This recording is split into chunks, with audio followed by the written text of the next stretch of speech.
بسم اللہ الرحمن الرحیم۔ آپ صلی اللہ علیہ وسلم نے ارشاد فرمایا، طلب کسب الحلال فریضۃ بعد الفریضہ۔ ترجمہ، رزق حلال کو طلب کرنا دین کے اولین فرائض کے بعد دوسرے درجے کا فریضہ ہے۔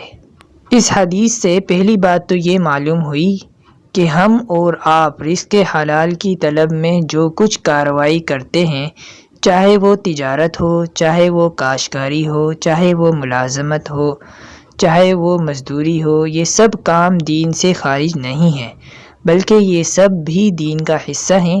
اور نہ صرف یہ کہ یہ کام جائز اور مباح ہیں، بلکہ ان کو فریضہ قرار دیا گیا ہے۔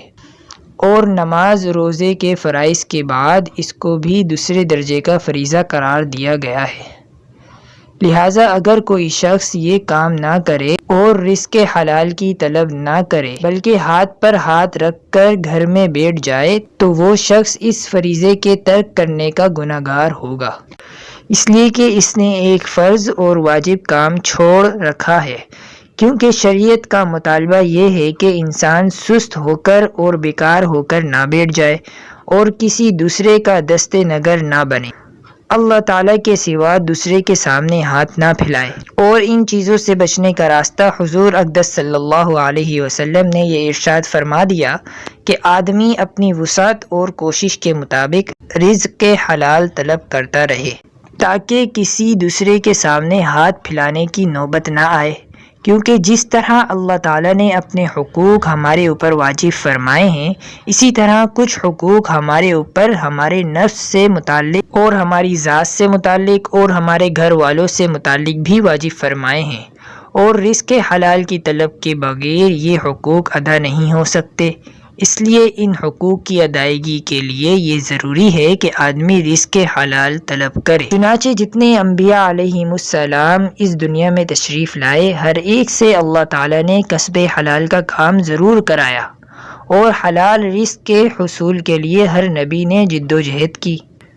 کوئی نبی مزدوری کرتے تھے، کوئی نبی بڑھائی کا کام کرتے تھے، کوئی نبی بکریاں چرایا کرتے تھے۔ خود حضور اقدس صلی اللہ علیہ وسلم نے مکہ مکرمہ کے پہاڑوں پر اجرت پر بکریاں چرائیں۔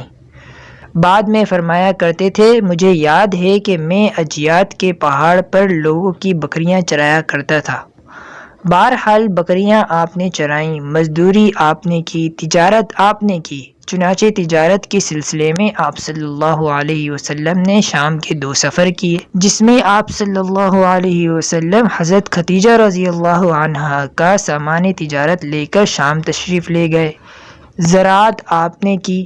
مدینہ طیبہ سے کچھ فاصلے پر مقام جرف تھا، وہاں پر آپ نے زراعت کا کام کیا۔ لہٰذا کسب حلال کے جتنے طریقے ہیں، ان سب میں آپ صلی اللہ علیہ وسلم کا حصہ اور آپ کی سنت موجود ہے۔ اگر کوئی شخص ملازمت کر رہا ہے تو یہ نیت کر لے کہ میں حضور نبی کریم صلی اللہ علیہ وسلم کی سنت کی اتباع میں یہ ملازمت کر رہا ہوں۔ اگر کوئی شخص تجارت کر رہا ہے تو وہ یہ نیت کر لے کہ میں حضور صلی اللہ علیہ وسلم کی اتباع میں تجارت کر رہا ہوں۔ اور اگر کوئی زراعت کر رہا ہے تو وہ یہ نیت کر لے کہ میں نبی کریم صلی اللہ علیہ وسلم کی اتباع میں زراعت کر رہا ہوں، تو اس صورت میں یہ سب کام دین کا حصہ بن جائیں گے۔